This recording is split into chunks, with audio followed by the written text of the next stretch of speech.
Hello everyone, welcome to Concept library.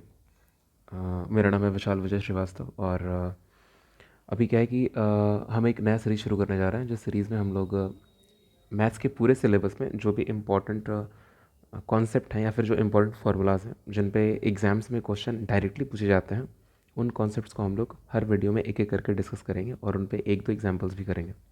जैसे कि देखिए, अभी क्या है कि एसएससी सीजीएल का मेंस का पेपर भी आने वाला है, जो कि 28 और 29 जनवरी को शेड्यूल्ड है। और अभी जो 2021 का कैलेंडर जारी हुआ ना, एसएससी जारी करी, उसमें 2021 के भी सारे एग्ज़ाम शेड्यूल हो चुके हैं। एग्ज़ाम डेट आप सभी को पता होगा। प्लस रेलवे, बैंक और जितने भी गवर्नमेंट एग्ज़ाम्स हैं, सारे के सारे एग्ज़ाम्स जिन्हें मैथ्स मतलब क्वांट का सेक्शन पूछा जाता है, उनमें कुछ फार्मूलाज और कॉन्सेप्ट्स ऐसे हैं जिन पे क्वेश्चन डायरेक्ट आते हैं। तो हम लोग वन बाय वन उन्हीं कॉन्सेप्ट्स को डिस्कस करेंगे, जो कि डायरेक्ट आपको क्वेश्चन सॉल्व करने के लिए हेल्पफुल होंगे। सारे कॉन्सेप्ट्स हैं बहुत इजी लेकिन सुपर इंपॉर्टेंट है। तो चलिए आज का हम पहला कॉन्सेप्ट शुरू करते हैं ना।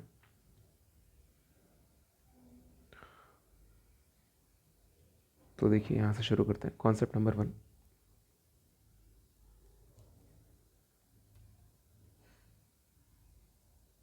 जो कॉन्सेप्ट नंबर 1 है हमारा, वो आज का हम शुरू करते हैं।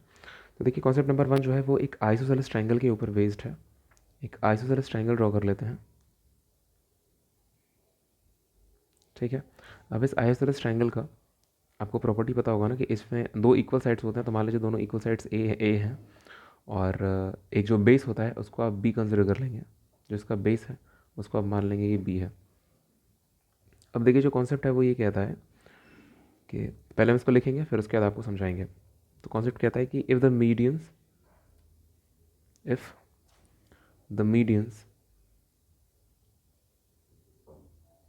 Two equal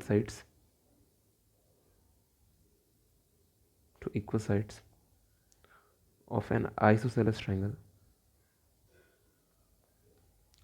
triangle are perpendicular to each other, then अब देखिए, इसको हम मान लेते हैं ना, ये है, यहाँ से माने ये है ए, ये है वर्टेक्स बी और ये है वर्टेक्स सी। अभी क्या है ना, मीडियन क्या होता है आपको मीडियन पता होना चाहिए। जो मीडियन होता है ना किसी भी ट्रायंगल का, वो डिवाइड करता है किसी भी ट्रायंगल को दो पार्ट में। और देखिए, ध्यान रखिएगा, मीडियन ट्रायंगल के बेस पर, मतलब जैसे मान लीजिए कि वर्टेक्स सी से हम ये मीडियन ड्रॉ किए ना, सी से जो मीडियन ड्रॉ किया, मान लीजिए ये डी पर जा करके मिलता है, पॉइंट डी पर। साइड ए बी है, साइड ए बी के पॉइंट डी पर जा करके इस पॉइंट पर ये मीडियन ज्वाइन करता है। और जब हम बी से एक मीडियन ड्रॉ करेंगे, हम एक मीडियन बी से भी ड्रॉ किए हैं, जो कि साइड ए सी पर ई पर जा करके ज्वाइन करता है, ठीक है। तो टू मीडियंस, जो दो मीडियंस हो गए ना, वो कौन कौन से हो गए? एक हो गया सी डी और दूसरा हो गया बी ई, ठीक है। और इसमें कह रहा है ना कि अगर ये दोनों मीडियंस जो हैं ये एक दूसरे के परपेंडिकुलर हो, मतलब इनके बीच का जो एंगल है वो कितना होना चाहिए? 90 डिग्री होना चाहिए। अगर ऐसा है तो देखिए, टू मीडियंस सी डी और बी ई, सी डी वाला किस साइड पे है? On side. जो मीडियन सी डी है वो साइड ए बी पर है, और जो बी ई वाला मीडियन है वो साइड ए सी पर है रिस्पेक्टिवली। तो देखिए क्या होगा कि जो बी सी, देखिए जो बेस का स्क्वायर है ना, अगर ऐसा है दोनों मीडियंस अगर परपेंडिकुलर होते हैं, तो जो बेस का स्क्वायर होता है, मतलब बी सी के स्क्वायर, इसका 5 टाइम्स, मतलब 5 times the square of base जो होता है, वो दोनों जो इक्वल वाले साइड्स हैं उनके स्क्वायर के सम के इक्वल हो जाएगा। मतलब ए बी का स्क्वायर प्लस ए सी का स्क्वायर। आ रही बात समझ में?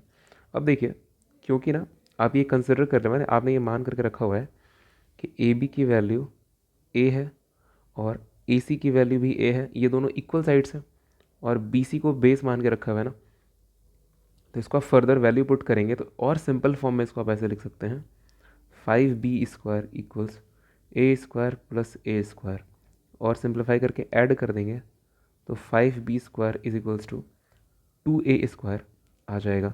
देखिए, ये रिलेशन होता है एक आइसोसेलेस ट्रायंगल में। ये रिलेशन कब होगा? जबकि जो दो मीडियंस ड्रॉप किए गए हैं, पहला, वो जो दोनों मीडियन होने चाहिए ना, वो आइसोसेलेस ट्रायंगल के बेस के दोनों वर्टेक्स से होने चाहिए। पहला मीडियन वर्टेक्स सी से ड्रॉ किया, दूसरा बी से ड्रॉ किया, तो जो बी से मीडियन ड्रॉ किए वो गया साइड ए सी पर, किस पॉइंट पे टच कर रहा है, ई पर, और जो पॉइंट सी से मीडियन ड्रॉ किए हैं वो साइड ए बी के पॉइंट डी पर कट कर रहा है, ठीक है। और ये दोनों मीडियन परपेंडिकुलर होने चाहिए। अगर ये दोनों मीडियन परपेंडिकुलर हैं तो इसका मतलब क्या हो जाएगा कि ये वाला रिलेशन वैलिड हो जाएगा। 5b² is equals to 2a²। आ रही बात समझ में? चलिए अब हम ना इसी पे एक क्वेश्चन देख लेते हैं ना।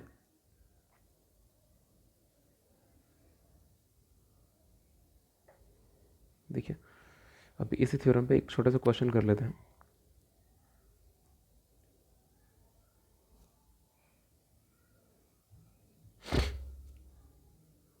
क्वेश्चन क्या लिखा हुआ है? The unequal side unequal side का मतलब क्या हो गया? बेस की बात कर रहे हैं। The unequal side of N isosceles triangle, sorry, isosceles triangle is unequal side of N isosceles triangle कितना दिया हुआ है? ये मान लीजिए 4 सेंटीमीटर दिया हुआ है। इस 4 centimetre the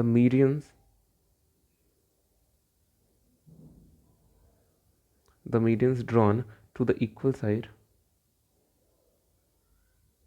the medians drawn to the equal sides are perpendicular to each other। मतलब जो इक्वल साइड से मीडियन ड्रॉ किए गए हैं ना वो दोनों परपेंडिकुलर हैं। आपसे पूछ रहा है the area of the triangle. एकदम ध्यान से समझिएगा। देखिए इसमें नोट करने वाली बात क्या है कि आपको बेस की वैल्यू दी हुई है 4 सेंटीमीटर, ठीक है, मतलब बी की वैल्यू जिसको हम लोग बी माने थे ऊपर में, और मीडियंस जो है ना, मीडियंस इक्वल साइड पे जो ड्रॉ किए हैं वो परपेंडिकुलर हैं। तो हम लोग ना जो अभी ऊपर थ्योरम पढ़े ना उस कॉन्सेप्ट को अप्लाई कर सकते हैं। इसका सॉल्यूशन देखिए कैसे होगा। आप पहले एक ट्रायंगल ड्रॉ कर लीजिए। इस ट्रायंगल में इक्वल वाला साइड है, इक्वल वाले साइड को आप मान लीजिए ए है, ये भी ए हो जाएगा। अच्छा, बेस की वैल्यू आपको 4 दे रखा है, ठीक है। और इसमें जो मीडियंस है वो मीडियंस दोनों के दोनों परपेंडिकुलर दे रखे हैं, ठीक है। एक मीडियन ये हो गया, एक मीडियन ये हो गया, ये दोनों परपेंडिकुलर दे रखा है। तो अगर मीडियन परपेंडिकुलर दे रखा है ना, मीडियन 90 डिग्री परपेंडिकुलर दे रखा है, तो हम डायरेक्ट पता है फॉर्मूला क्या होता है कि 5b² बराबर 2a², ये फॉर्मूला होता है। लेकिन ध्यान रखिए आपसे पूछ क्या रहा है, आपसे पूछ रहा है area of triangle. Area of triangle क्या होता है? Half into base into height. देखिए बेस की वैल्यू आपको पता है 4 दिया हुआ है, हाइट नहीं पता है। हाइट क्या हो जाएगा? हाइट हो जाएगा वो लाइन जो परपेंडिकुलर होगी। ये परपेंडिकुलर लाइन जो हो जाएगी ना इस ट्रायंगल की, किसी भी एक वर्टिक्स से उस वाले बेस पे, किसी भी एक वर्टिक्स से किसी भी बेस पे ड्रॉ कर देंगे तो वो हाइट हो जाएगी। तो यहाँ पे बेस हम इसको मान रखे हैं जो 4 दिया हुआ है, तो हाइट हम ड्रॉ कर लेंगे पॉइंट ए से। मान लीजिए पॉइंट ए बी सी है, तो पॉइंट ए से हम हाइट ड्रॉ करेंगे, इसको एच मान लेंगे। तो आपको एच की वैल्यू नहीं पता है, पहले हम ए की वैल्यू निकालेंगे, फिर हाइट की निकालेंगे। देखिए क्या करेंगे अभी हम ना आगे सॉल्व करेंगे इसको। 5 बी की वैल्यू 4 दी हुई है, तो ये 4 का स्क्वायर हो जाएगा, और ये 2 इंटू ए का स्क्वायर हो जाएगा। आगे सॉल्व करें तो ये हो जाएगा, देखिए 4 का स्क्वायर 16 हो जाएगा, और 16 5 80, ये 80 हो जाएगा बराबर 2a², ठीक है। 2 डिवाइड में हो जाएगा तो a² बराबर 80/2, ये हो जाएगा 40। तो ए की वैल्यू कितनी हो जाएगी? ए की वैल्यू √40 हो जाएगी। इसको सॉल्व करेंगे तो ये आ जाएगा 2√5 आ जाएगा ये, ठीक है। 2√5 सेंटीमीटर। ए पता चल गया आपको, 2√5 सेंटीमीटर हो जाएगा ए। अच्छा, ए की वैल्यू आप निकाल चुके हैं ना, ए की वैल्यू को आप रख लीजिए पास में। अच्छा आगे देखिए आप एच कैसे निकालेंगे। एरिया निकालने के लिए आपको हाइट पता होनी चाहिए। तो देखिए आइसोसेलेस ट्रायंगल का जो हाइट का फॉर्मूला होता है ना, वो भी आपको पता होना चाहिए। वो होता है √a² माइनस b²/4। ये आइसोसेलेस ट्रायंगल के हाइट का फॉर्मूला होता है, आप इसको भी याद रखेंगे, ठीक है। ये चीज़ें आपको, ये एक फार्मूला आपको याद रखना है, हाइट का फॉर्मूला होता है आइसोसेलेस ट्रायंगल का, और आपको ये ट्रायंगल का फॉर्मूला याद रखना है। ट्रायंगल का फॉर्मूला तो आपको ईजिली पता होगा ना, दुनिया में किसी भी ट्रायंगल का जो फॉर्मूला होता है ना वो होता है एरिया बराबर, एरिया का फॉर्मूला एरिया बराबर half into base into height. अच्छा अब हाइट निकाल लेते हैं। हाइट कैसे कैलकुलेट करेंगे? तो इसी फॉर्मूले से h बराबर √, ए की वैल्यू आप निकाल चुके हैं 2√5, तो a² रखना है, तो a² 40 हो जाएगा, माइनस b²/4 है। b की वैल्यू देखिए यहाँ पे आपको दी हुई है ना बी की वैल्यू 4 दी हुई थी, आप यहाँ पे पुट भी किया बी की वैल्यू 4, बी बराबर 4 सेंटीमीटर क्वेश्चन में भी दे रखा है। तो आप 4 का स्क्वायर करेंगे तो ये हो जाएगा 16 और अपॉन में 4 पहले से दिया हुआ है। ये कितना आ जाएगा, ये आ जाएगा अंडर रूट में 40 माइनस 4, क्या आ जाएगा अंडर रूट 36। एच की वैल्यू अंडर रूट 36 आ जाएगी, जो कि 6 सेंटीमीटर आ जाएगी। तो देखिए एच की वैल्यू 6 आ गई ना, आपको एच भी पता चल गया, आपको ए भी पता है और आपको बी भी पता है। तो आप बड़े आराम से ना एरिया निकाल सकते हैं। तो एरिया क्या हो जाएगा, हाफ इंटू बेस कितना है 4, हाइट कितनी है 6, तो इसका आंसर कितना आ जाएगा 12 हो जाएगा। तो जो एरिया था वो हो जाएगा 12 सेंटीमीटर स्क्वायर। आ गई बात समझ में? ठीक है, एक बार और फटाक से देख लेते हैं। ये जो हम फॉर्मूला लगाए ना 5b² बराबर 2a², ये इसलिए लगाए हैं क्योंकि आइसोसेलेस ट्रायंगल में मीडियंस जो था वो परपेंडिकुलर्स में दिया हुआ था।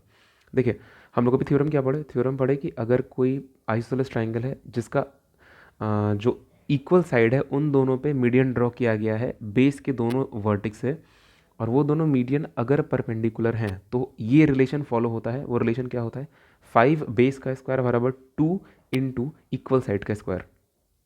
क्वेश्चन में दे रखा था कि बेस की वैल्यू 4 सेंटीमीटर है और मीडियंस जो है वो परपेंडिकुलर है, जो दोनों पैरेलल, अरे जो दोनों इक्वल साइड पे ड्रॉ किए गए हैं।